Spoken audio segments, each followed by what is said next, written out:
right. Hello, everybody. I hope you all know me by now. If you do not, you got to stop by the library more often. I'm just saying. Because I'm there all the time now. So, I have a lesson or a sermon I want to give you guys today that's kind of on the more serious side. I want to talk to you all about something that's not often talked about and what you might run into in your missions and your world, your churches, your homes, your family life, things like that.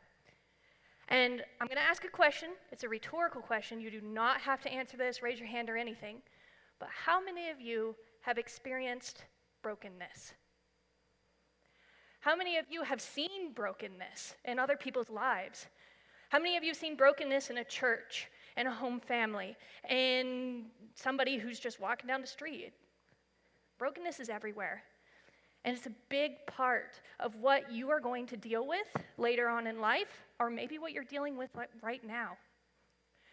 And so we're going to talk about a character in the Bible who dealt with brokenness and their situation and how it all worked out. Now, I have to give a disclaimer to this. This is not a formula for getting prayers answered. Hear me. This is not A plus B equals C. I am not telling you, do this, ta-da. Like, that is not what I'm going to say in this lesson. So I want you to hear me now, because too easy you can slip into the health and wealth gospel with this, and I don't want that to happen. We are looking at a person who is a real person and their life and how their brokenness was answered and their desire to answer it. All right, disclaimer done. All right, I'm going to tell you a little bit about this person before we get into the verses. I want to give you their cultural context because this person is a very broken person culturally. The culture that they are in, the culture that they are around, this is adding to their brokenness, and it is the main source of their desire to fix that brokenness. This is a lady in Old Testament times, and she is unable to have children. And if you know anything about that in Old Testament times, that's bad. Women were supposed to produce heirs. If they were married, that was kind of how it went. You were going to have children, hopefully you'd have a son, and that son would become the heir. Why was that important? A lot of reasons, but kind of mainly, it would pass on the family name. There were things tied up like property, money, things like that, lots of different reasons. But this is the cultural context we are in. We are also in the context between the judges and the kings. So what has happened to Israel during this time? Well, Judges has happened. So you've got all the times when, Samson and Delilah, all those things that are going on in that world, Gideon. Well, we're after all of that. Now, we're in that weird little time frame where the tabernacle is in Shiloh, and the kings haven't started yet. The Ark of the Covenant hasn't been stolen by the Philistines yet. So we're right there, right in this weird little place. And there is a family, a very, very Israelite family, who is very God-following, and this is where this lady finds herself in life. So if you have a Bible with you, I'd like you to turn to 1 Samuel chapter 1. And you'll find out the woman we're talking about is Hannah. Hannah's story is very interesting. Like I said, she is unable to have children whatsoever. In fact, the text that we'll read here soon is not that she's just not able to have kids. Her womb was closed by God. She is not going to be able to have a child unless God divinely interacts. So, this is causing a lot of brokenness and a lot of desire to fix that brokenness in Hannah. And we're going to start reading in verse 3, if you want to look there. Now this man would go up from his city yearly to worship and sacrifice to the Lord of armies in Shiloh. And the two sons of Eli, Hophni and Phinehas, were priests to the Lord there. Side note, they're terrible priests. We'll get to that. When the day that Elkanah sacrificed, he would give portions to his wife Peninnah and to all her sons and daughters. But to Hannah he would give a double portion, because he loved Hannah, but the Lord had closed her womb. So here we go, more cultural context. Again, good Israelite family. They're going up, they're going and doing the sacrifices, things they're supposed to do. Interesting point in this story, husband has a second wife. We've seen that before in the Old Testament. Who have we seen it with? Abraham, Sarah, yep. There are past historical records of men having 2 wives. This is not a sermon to say, have 2 wives, men. No. I want you to understand the historical context that's going on here. Since Hannah is unable to produce an heir, most likely, we don't know for sure, but most likely he married Peninnah so that he could have an heir. But here's an interesting thing. He still loves Hannah. Hannah is still very loved by him. How do we know that? Because he gives her a double portion, even though she doesn't have any children. This has a lot to do with sacrificial stuff, but basically what it means is that he is honoring her even though she doesn't have any kids. So this is interesting. You think, oh, I don't know why she'd be broken. You know, she's loved by her husband. She has plenty. Later on in the scriptures, we kind of see that her husband is fairly well off. Doesn't seem to be that he's broke or anything like that. He can afford having 2 wives and a bunch of kids, so he's doing okay. So why would Hannah be broken? Again, cultural brokenness for her. And this is something we need to remember, that brokenness may not always look the same on the outside as people are feeling on the inside. You could look at somebody and say, you've got all of this. You have money, you have a car, you have a house, you have dogs, you have cats, you have all of this stuff. How can you be broken? There shouldn't be anything wrong with you. Yet, there are people who are still very broken, and it can come in a cultural context. So what does Hannah do about this brokenness? And this is very interesting, and I think this is something that we need to take into consideration because how she addresses it, I think, has really relevant application for today. So we're going to continue on. We're going to go down to verse 9, still in 1 Samuel chapter 1. Then Hannah got up after eating and drinking in Shiloh. Now Eli, the chief priest, was sitting on the seat by the doorpost of the temple of the Lord. She, greatly distressed, prayed to the Lord and wept bitterly. And she made a vow and said, Lord of armies, if you indeed look on the affliction of your bondservant, and remember me, and do not forget your bondservant, but will give your bondservant a son, then I will give him to the Lord all the days of his life, and a razor shall never come on his head. First step. Hannah goes to God. She knows where God is in their world, in their cultural context. She knew how to go address him. She didn't bemoan. She didn't berate. Now, she's getting teased. If you look at the context before, Peninnah is making fun of Hannah. Horrible, horrible. Like she is treating her terribly. Ha ha, you can't have kids. You can't produce an heir. Sucks to be you, don't it? Yeah, look at me. I've got these kids. She can't have kids. So she's getting teased, but she doesn't lash out. She goes directly to the Lord and says, God, she pours out her heart.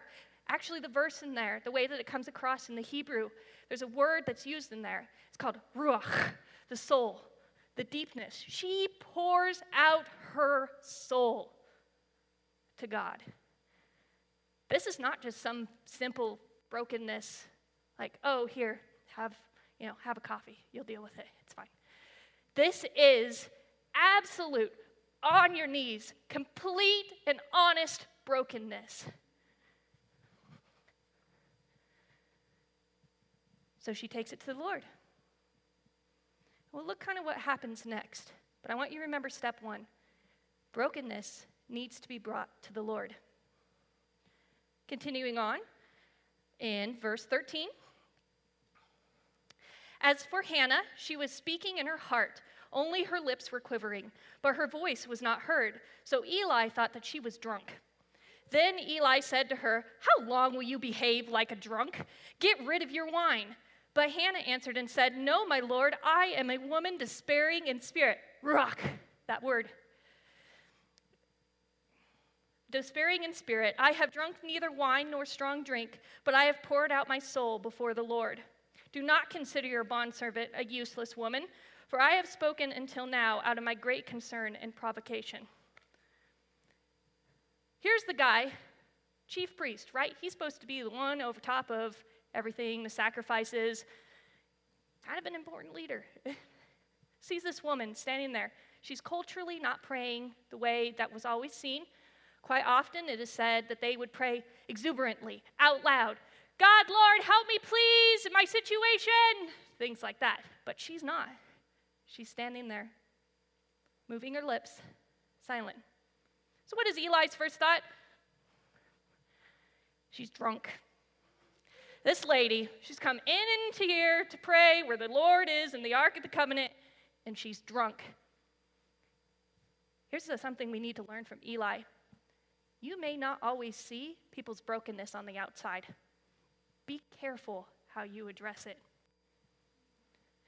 Do not be an Eli in somebody's life who goes, you should really stop drinking, man. That's where your problems lie. No, Eli could not understand nor see the brokenness that Hannah had deep inside her heart. And she says, no, I am not drunk. She actually says, I am not a wicked woman. He kind of calls her some not nice things right in there. I don't know all the Hebrew in it, but let's just say the commentaries say it's not nice names that he's put on her there, that drunken woman state. She goes, that's not me. I'm pouring out my heart. I'm broken. Let's see how Eli responds. Verse 17, then Eli answered and said, go in peace, and may the God of Israel grant your request that you have asked of him. And she said, let your bondservant find favor in your sight. So the woman went on her way, ate, and her face was no longer sad. Eli goes, oh, I am so sorry. You are pouring out your heart to the Lord. Let it be answered. Now, there's an interesting thing here. The chief priest, of course, is supposed to be over the people, watching the sacrifices, things like that going on. You could say this is a bit of prophecy, where he says, let it be answered. Kind of a weird cultural thing because somebody's about to be born and somebody's prayer is about to be answered. Now, remember, what is this? This is not A plus B equals C. This is how Hannah's prayer and brokenness is going to be answered. But again, I want you to remember this is not always how the Lord is going to do it in today's world. So we go through the next few verses. I'm not going to read all of them. Please feel free to read them on your own time. And Hannah gives birth to a son. She has Samuel. Samuel is pretty dang cool. If you read a lot about him and his history and how he is all set up and how he does things and how he affects the Israelites, it's pretty dang amazing. He is a huge part of that history and time frame. Did Hannah know that her son, that her answer to prayer was going to impact so many people?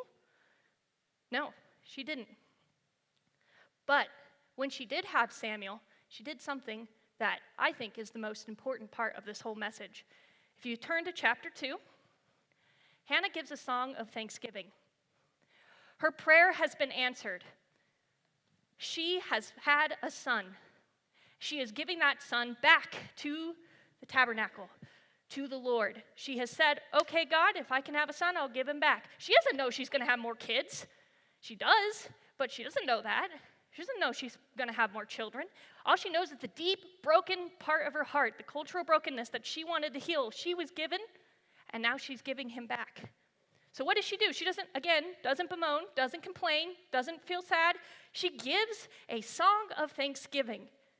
And this song is really dang cool. Again, one that I'd like you to read on your own time if you get a chance. But Emily read a little portion of it, and I kind of want to reread that.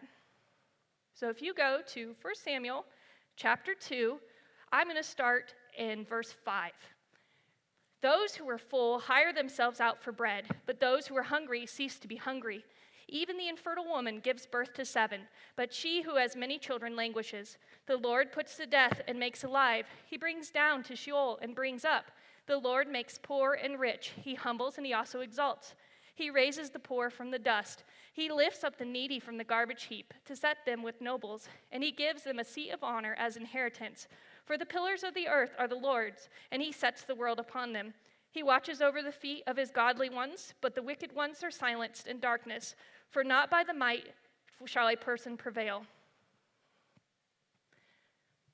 She gives thanksgiving. So here's our steps for brokenness. If you have brokenness, if you've hurt, if you have pain, whatever you may do, whatever mission you may go into, wherever it is that you might be, first, pray about it. Take it to God. You may not know how he decides to answer it. It could be a really good answer. You could get a son. That may not be what you're praying for, but you could get a son. Or maybe God says, you know, I see your brokenness. I understand. We're either going to answer it this way, or there may not be any answer. But whatever that answer may be, make sure that there is thanksgiving afterwards. Give thanks to God for whatever that answer may be. All right, so as we're finishing up here, I want to do kind of a prayer posture with you guys today. I've done these in the past, or at least we've done them in the past, where you choose kind of a posture that you want to pray in that's not a normal one. I kind of want to mimic Hannah here, where if you want to stand and pray, if you want to kneel and pray, if you want to put your hands up and pray, go ahead and get into that posture now. And then I will pray, and then Emily will come up and do our final reading.